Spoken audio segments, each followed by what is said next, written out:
Hello friends, मैं मोहम्मद आजाद। आज की हमारी ये क्लास मेंसुरेशन यानी कि क्षेत्रमिति पर है। तो सबसे पहले मेंसुरेशन या क्षेत्रमिति है क्या ये जानते हैं। तो मेंसुरेशन या क्षेत्रमिति ये मैथ की एक ब्रांच है जिसमें हम किसी भी ऑब्जेक्ट या किसी भी फिगर या किसी भी शेप की मेजरमेंट के बारे में स्टडी करते हैं। और ये मेजरमेंट सिर्फ और सिर्फ 3 मेजरमेंट के बारे में स्टडी करेंगे हम। पहला रहेगा परिमाप, इंग्लिश में कहेंगे पेरीमीटर। दूसरा रहेगा क्षेत्रफल, एरिया। और तीसरा आयतन, वैल्यू। यानी कि मेंसुरेशन में हम इन 3 चीजों के बारे में किसी भी फिगर या शेप या ऑब्जेक्ट की स्टडी करते हैं। क्या परिमाप पता करते हैं या क्षेत्रफल या आयतन। तो इस क्लास में सिर्फ और सिर्फ हम परिमाप और क्षेत्रफल की बात करेंगे और उनके कुछ फार्मूले उनके बारे में बताएंगे। तो सबसे पहले परिमाप बताते हैं आपको क्या होता है। परिमाप आपको नाम से पता चला, परिमाप की माप मतलब सीमा की माप, किसी भी फिगर या ऑब्जेक्ट की सीमा की माप। आपको ये बोर्ड दिख रहा है, इसकी सीमा ये यहां से क्लोज हो रहा है पूरा, देखिए। तो यहां से टेप रखे नापने वाला और ये राउंड करते हुए यहां फिर लिया, जितना नापने के बाद आया, मान लीजिए 80 सेंटीमीटर आया, तो इसका परिमाप बोर्ड का क्या हो गया, 80 सेंटीमीटर। अब क्षेत्रफल की बात करते हैं क्या होता है। तो क्षेत्रफल किसी समतल में किसी फिगर या किसी ऑब्जेक्ट या किसी भी शेप के द्वारा घेरे गए क्षेत्र को ही क्या कहेंगे, क्षेत्रफल। आपके सामने ये प्लेन दिख रहा है, समतल बोर्ड, इस पर आपने मान लीजिए कागज का एक टुकड़ा रख दिया इस तरह से। ये कागज का टुकड़ा ऐसा था चतुर्भुज के आकार का, आपने रख दिया तो ये कुछ ना कुछ ये इतना एरिया घेर लेगा, मतलब सामने से अब इतना बोर्ड का एरिया आपको नहीं दिखाई देगा। यहाँ पर क्या दिखाई देगा, कागज। तो इतना एरिया इसने कवर कर लिया, तो यही कवर किया गया एरिया क्या कहलाएगा, क्षेत्रफल कहलाएगा।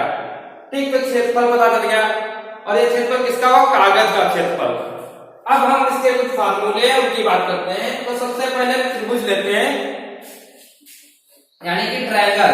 अब ट्रायंगल क्या होता है, फिगर की इसकी ज्योमेट्री के बारे में बात कर चुके हैं प्रीवियस क्लासेस में। तो त्रिभुज का परिमाप होता है A plus B plus C। अब ABC क्या है, एक मान लीजिए ये आपके सामने त्रिभुज है। क्या है त्रिभुज, इसकी एक भुजा ये A है, दूसरी B है, तीसरी C। तो अब ABC समझ में आ गया होगा, क्या तीनों भुजाओं की लंबाइयां हैं ABC, तो तीनों का ऐड कर दे, त्रिभुज का परिमाप पता चल गया। क्षेत्रफल का फार्मूला होता है हाफ बेस इंटू हाइट, आधार गुणे ऊंचाई।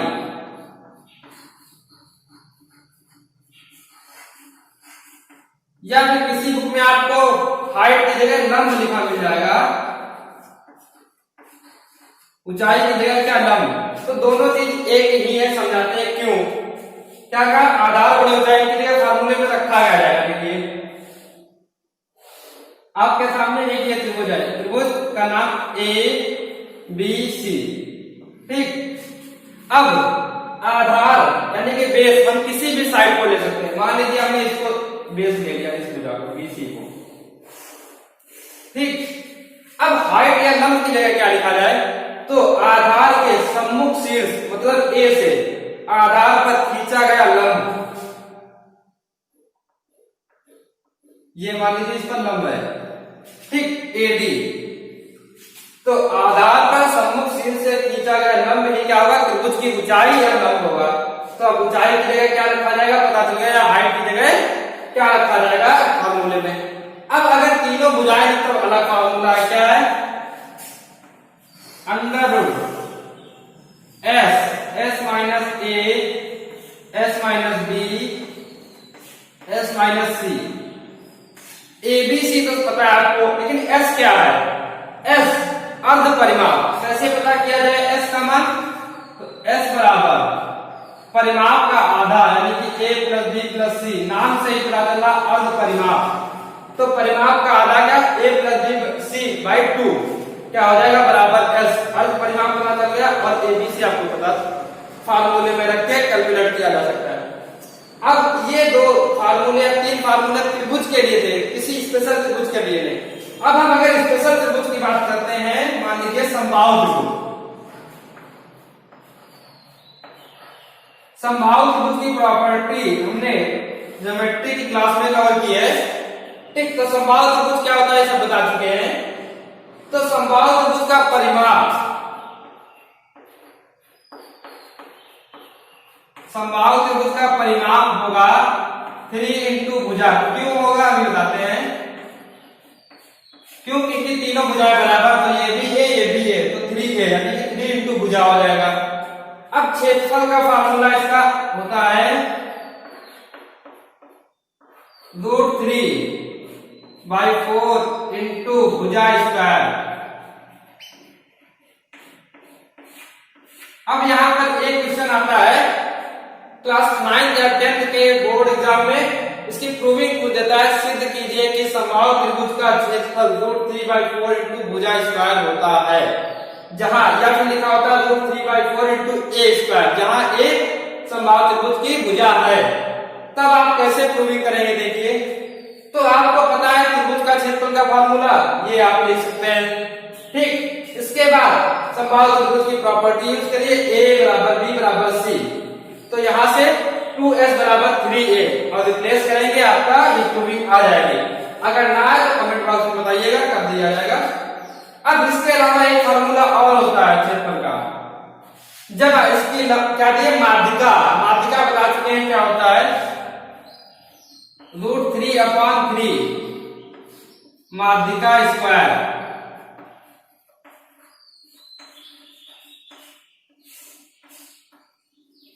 ठीक। अगर समबाहु त्रिभुज की माध्यिका दी तब हमसे कहा क्षेत्रफल बताइए क्या होगा, √3/3 इंटू माध्यिका स्क्वायर, ठीक। अब समबाहु त्रिभुज के अगर हमको लंब की लंबाई पता करने को कह रहा, भुजा दी है, तो क्या होगा, तो AD बराबर √3/2 इंटू भुजा, ये क्या होगा, इसकी लंब की लंबाई, ये ठीक, माध्यिका पता हो गया। अब समबाहु त्रिभुज में माध्यिका और लंब दोनों एक ही होते हैं। क्यों होती है, क्योंकि ये दोनों त्रिभुज सर्वांशक त्रिभुज होते हैं। क्यों, क्योंकि ये बराबर ये कॉमन, ठीक।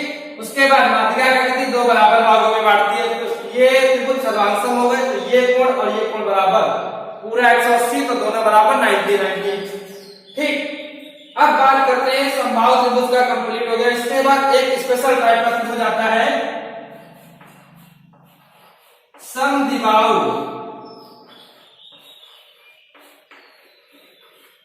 समद्विबाहु समकोण त्रिभुज।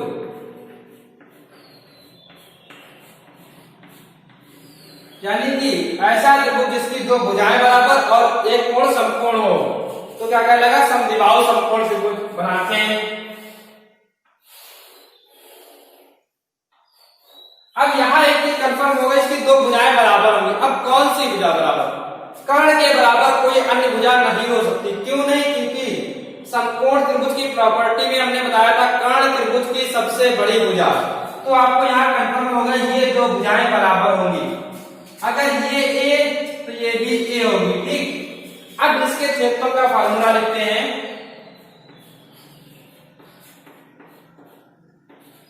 क्षेत्रफल हो जाएगा क्या, आधा 1/2 आधार गुणे ऊंचाई। क्यों, क्योंकि लंब है, देखिए, तो a इंटू ए स्क्वायर, तो क्षेत्रफल का फार्मूला पता चल गया। अब अगर परिमाप आता है तो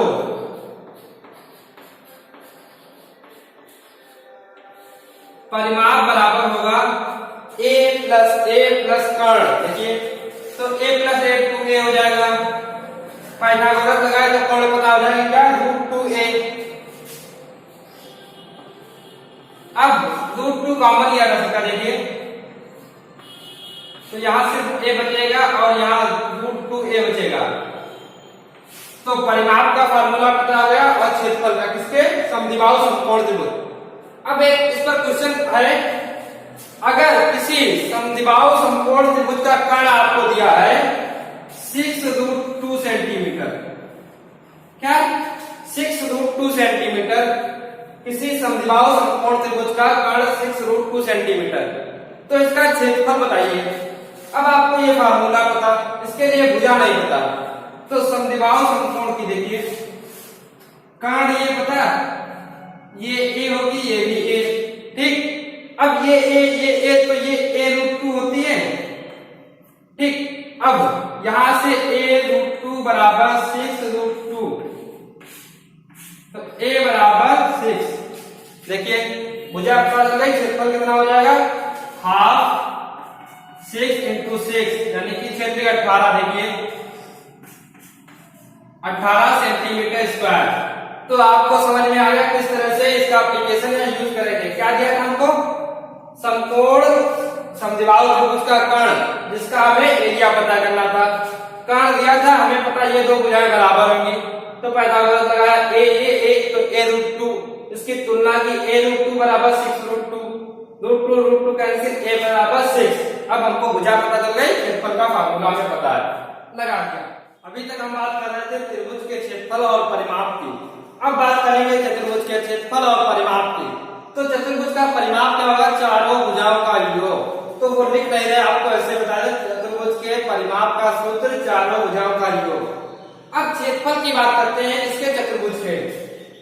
तो देखिए चतुर्भुज का क्षेत्रफल का फार्मूला होगा एरिया ऑफ क्वाड्रिलेटरल। ये लिखा है चतुर्भुज का क्षेत्रफल बराबर half h1 plus h2 into विकर्ण। तो h1 और h2 क्या है ये देख लीजिए। मान लीजिए आपके सामने ये चतुर्भुज है, विकर्ण तो आपको पता है क्या होगी, A B C D, AC विकर्ण होगी या BD विकर्ण होगी, विकर्ण की जगह। अब h1 और h2 क्या होंगे, इसी विकर्ण पर, मतलब कोई एक विकर्ण पर बाकी जो बचे दो शीर्ष चतुर्भुज के, उनसे इस विकर्ण पर खींचे गए लंब की लंबाइयां, ये परपेंडिकुलर और ये h1 हो जाएगा, ये h2, या ये h1 या ये h2। तो ये चतुर्भुज के क्षेत्रफल का फार्मूला मिल गया आपको। समांतर चतुर्भुज बाकी चतुर्भुज का मिल जाएगा, ये बहुत कम जगह मिलेगा, तो ये नोट कर लीजिएगा। अब बात करते हैं चतुर्भुज के प्रकार और उनके क्षेत्रफल या परिमाप के बारे में। तो सबसे पहले हम बात करेंगे पैरेललोग्राम की, समांतर चतुर्भुज का क्षेत्रफल और परिमाप। ये लिखा पैरेललोग्राम, ठीक। उसका क्षेत्रफल की बात करते हैं, क्या होगा, आधार गुणे ऊंचाई।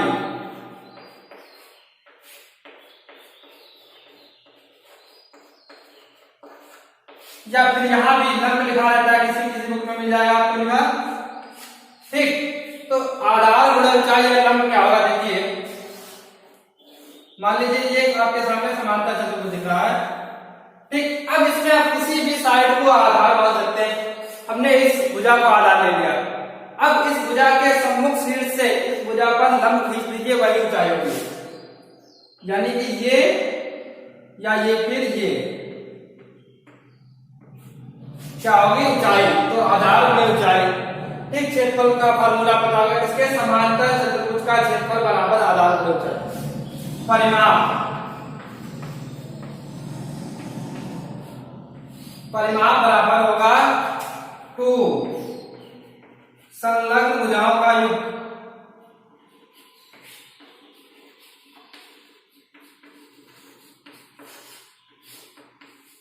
संलग्न भुजाओं का योग। अब संलग्न भुजाएं, आसन भुजाएं, ये सब क्वाड्रिलेटरल वाली क्लास में हमने कवर किया। संलग्न भुजाएं क्या होंगी, दो जुड़ी भुजाएं, ये या ये या ये या ये या ये, मतलब कोई दो साइड में जुड़ी हो वो संलग्न भुजाएं कहलाएंगी। का उनका योग कर दीजिए, इंटू 2 कर दीजिए। अब ये समांतर चतुर्भुज का क्षेत्रफल और परिमाप का फार्मूला हो गया। इसके बाद बात करते हैं आयत की। आयत का क्षेत्रफल या परिमाप की बात करते हैं, तो सबसे पहले क्षेत्रफल, लंबाई गुणे चौड़ाई, L इंटू B होता है। क्यों होता है लंबाई?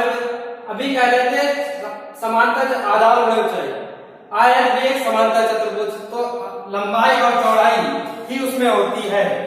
क्यों? क्योंकि 90 डिग्री का कोण बनता है वहां पर चारों, तो वही लंबाई वही ऊंचाई हो गई, ठीक। तो L इंटू B क्या करते हैं, आधार गुणे ऊंचाई। अब परिमाप की बात करते हैं,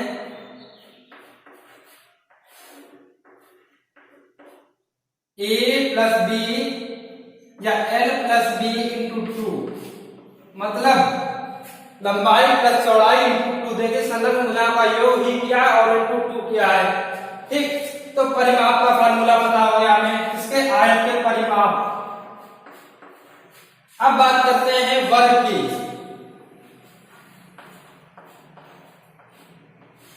वर्ग का क्षेत्रफल सबसे पहले क्या होगा, भुजा स्क्वायर,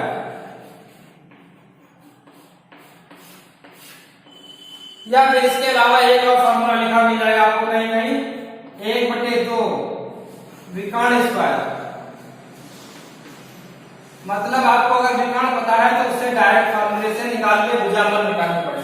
तो यहां देखते हैं ये दोनों जी बराबर, तो विकर्ण और भुजा में भी एक संबंध हो। क्या संबंध है, विकर्ण बराबर √2 भुजा। तो अब अगर आपको विकर्ण पता भुजा पता करनी तो पता कर सकते हैं। ये वर्ग के क्षेत्रफल का फार्मूला हो गया। अब परिमाप का फार्मूला बताते हैं,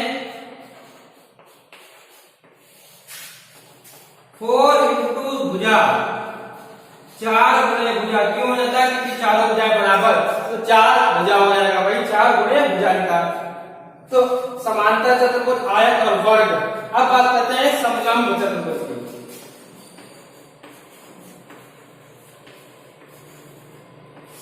समलंब चतुर्भुज बता चुके कैसा क्या होता है, उसके क्षेत्रफल की बात करते हैं। यहाँ क्षेत्रफल बराबर होता है हाफ समांतर भुजाओं का योग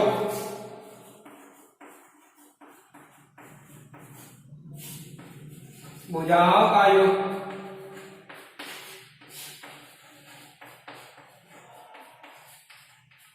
गुणे उनके बीच की दूरी या लंब, इसमें भी होता है, या ऊंचाई।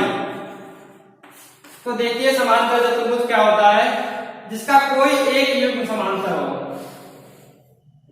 यानी कि ये और ये ऐड कर लिया समांतर भुजाओं का योग। कब, जब ए बी समांतर सी डी के है, तो A B plus C D into लंब। लंब क्या हो जाएगा, यहां से इस पर लंब कीजिए या यहां से लंब कीजिए, दोनों बराबर ही होंगे। ठीक, अब समलंब चतुर्भुज का क्षेत्रफल का फार्मूला। अब बात करते हैं समचतुर्भुज। इसका ध्यान से देखिएगा, इस पर अक्सर क्वेश्चन पूछे जाते हैं। समचतुर्भुज का क्षेत्रफल क्या होगा, हाफ d1 इंटू d2।